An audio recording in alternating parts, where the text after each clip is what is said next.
जय श्री महाकाल आप सभी लोगों को।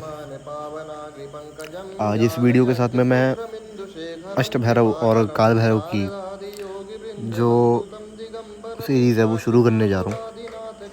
उम्मीद करता हूँ कि जिस तरीके से आप लोगों ने महाविद्या सीरीज़ को अपना प्यार दिया था उसी तरीके से आप लोग इस सीरीज़ को भी अपना प्यार देंगे। ठीक है, ये जो सबसे पहली वीडियो मैं बना रहा हूँ ये बना रहा हूँ मैं बाबा काल भैरव के लिए, क्योंकि काल भैरव सभी भैरवों के मूल हैं, उन्हीं से सभी भैरवों की उत्पत्ति है। तो बिना उनकी बात का उनका जिक्र किए भैरवों के बारे में बातें शुरू हो ही नहीं सकती।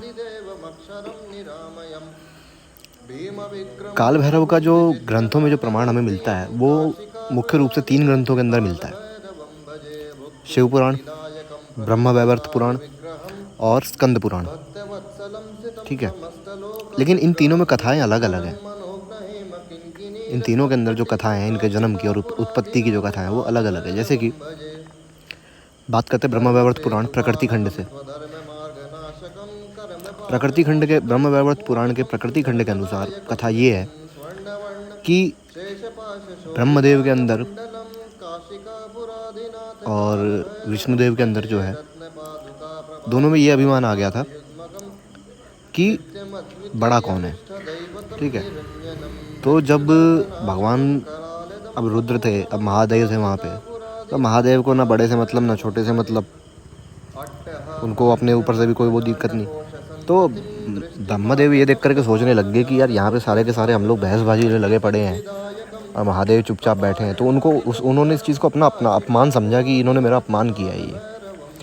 तो उन्होंने महादेव के प्रति कटु वचन बोलने शुरू किए कि इस तरीके से एक भूत पिशाचों के साथ में रहने वाले बिल्कुल अमांगलिक दिखने वाले व्यक्ति को देवों में तो महादेव तो क्या देवों में भी स्थान नहीं मिलना चाहिए। इस तरीके की बातें उन्होंने वहाँ पे कही, जिससे कि अब महादेव को इससे भी कोई मतलब नहीं, कोई क्या बोल रहा है क्या नहीं बोल रहा है उनको इससे भी कोई फ़र्क नहीं पड़ना। लेकिन इसके साथ ही वहाँ पे भगवान का शरीर जो था वो थरथराने लग गया, काँपने लग गया गुस्से के मारे। और एक काली आकृति वाला एक पुरुष वहाँ प्रकट हुआ। उसने प्रकट होकर के ब्रह्मदेव का 5वां शीश जो था, जिसने महादेव की अवहेलना की थी, उनका अपमान किया था, उसको उन्होंने उस शीश को उखाड़ लिया था उन्होंने उनके मस्तक से। और अब जैसे उन्होंने ब्रह्मदेव को मारा तो उनके पर ब्रह्म हत्या लगी। उस ब्रह्म हत्या का पीछे से अपना पीछा छुड़ाने के लिए वो पूरे ब्रह्मांड में घूमते रहे। अंत में उन्होंने जब महादेव का स्मरण किया तो महादेव ने उन्होंने बोला कि आप काशी नगरी में चले जाओ और वहाँ पे गंगा के स्पर्श से आपका ये पाप जो है वो धुल जाएगा, ये ब्रह्म हत्या का जो दोष है वो धुल जाएगा। तो ब्रह्मदेव के उस शीश को लेकर के, ब्रह्म हत्या के पाप को लेकर के काल भैरव जो थे वो चले गए काशी में, और वहाँ पे जाकर के उन्होंने इस पाप से इससे मुक्त वो करी, अपना जो है विमोचन किया, इस पाप का विमोचन किया उन्होंने, मोचन किया। ठीक है, ये कथा आती है ब्रह्म वैवर्त पुराण के प्रकृति खंड के अंदर। दूसरी कथा जो आती है वो आती है स्कंद पुराण में, जिसके अनुसार एक बार क्या होता है कि ब्रह्मा विष्णु और महेश इन तीनों में ये विवाद छिड़ता है कि सब में से सबसे ज़्यादा बड़ा कौन है। तो अब स्कंद पुराण के अनुसार वहाँ पे निर्णय करने के लिए चारों वेदों को बुलाया गया, क्योंकि ब्रह्मदेव का ये मानना था कि वेद जो है वो मेरे द्वारा रचे गए, तो मेरी अवहेलना करके वो महादेव को बड़ा नहीं बताएंगे। लेकिन हुआ इसके उल्टा। चारों वेदों ने एक सुर होकर के महादेव का गुणगान करना शुरू किया और उनको ही सबसे बड़ा बताया वहाँ पे।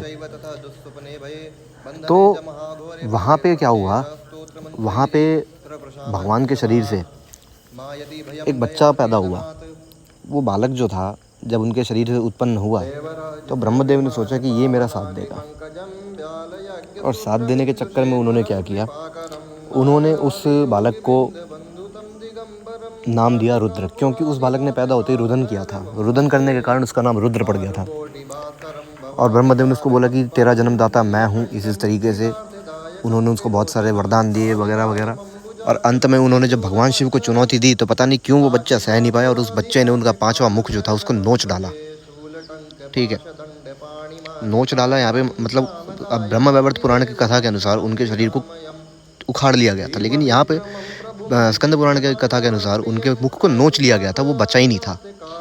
ठीक है, तो अब इसमें भी वही बात आती है जो कि उसके बाद में उनको काशी जाना पड़ा।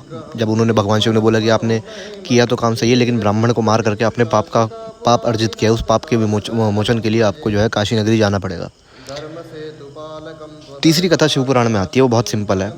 उसमें बिल्कुल यही है कि इन दोनों के ब्रह्मा के अहंकार को नष्ट करने के लिए भैरव की उत्पत्ति हुई। ठीक है, और भगवान शिव के रुधिर से उत्पन्न हुए थे भैरव, रुधिर यानी रक्त। ये कथा हमें शिव पुराण में मिलती है। लेकिन इसके अलावा एक कथा और है, जो कथा किसी पुराण में नहीं है। वो कथा मेरे को बताई गई थी जो काशी के निवासी हैं वहाँ पे, जो जिनका भैरवनाथ के साथ में पीढ़ियों से जो उनकी आराधना करते आ रहे हैं, पूजा करते आ रहे हैं। ये चौथी कथा मेरे को उन्होंने बताई थी, और इसका मैंने प्रमाण देखा हुआ है वहाँ पे काशी में। क्योंकि आप लोगों ने आज तक काशी में जितने लोग गए हैं, कभी भी किसी ने भी काल भैरव की वो प्रतिमा नहीं देखी है जो उस मुखौटे के पीछे रहती है।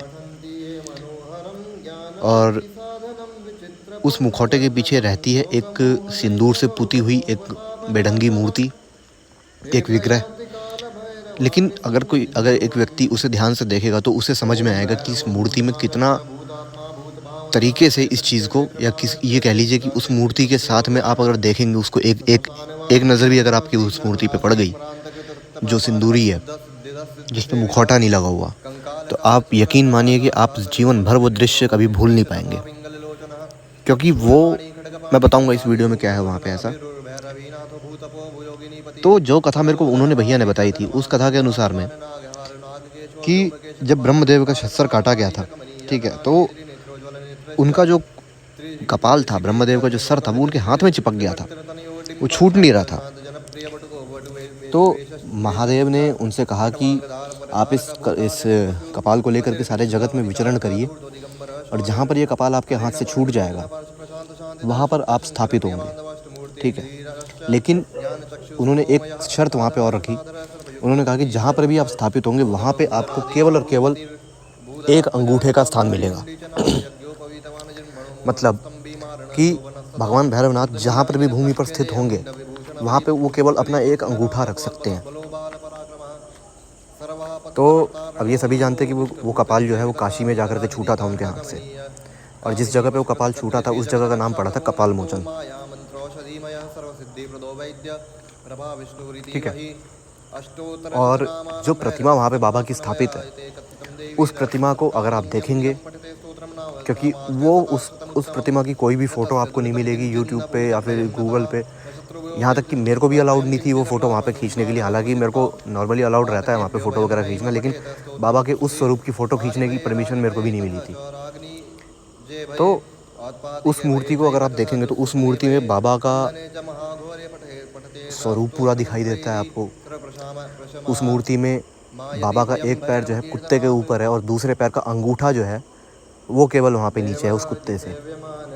ये पूरा का पूरा स्पष्ट उस मूर्ति के अंदर देखा जा सकता है, जिससे कि हमें ये पता चलता है कि पुराणों के अंदर जो है कहानियाँ थोड़ी सी तोड़ मरोड़ के लिखी गई हैं, या फिर ये कह लीजिए कि जितना जिसको मिला उसने उतना लिख दिया। लेकिन वो सत्य भी है और पूर्ण रूप से सत्य भी नहीं है। ठीक है, इसीलिए मैंने इस कथा का यहाँ पे जिक्र किया। और इसके साथ ही मैं यहाँ पे आपको ये भी बताना चाहूँगा कि ब्रह्म हत्या के दोष के कारण भगवान काल भैरव को ये श्राप मिला था कि वो केवल कपाल में ही अपना जो ब्रह्म कपाल उन्होंने काटा था, उस ब्रह्म कपाल में ही वो अपना भोजन ग्रहण करेंगे। मदिरा पान उनको करना पड़ेगा, तामसिक आहार उनको लेना पड़ेगा।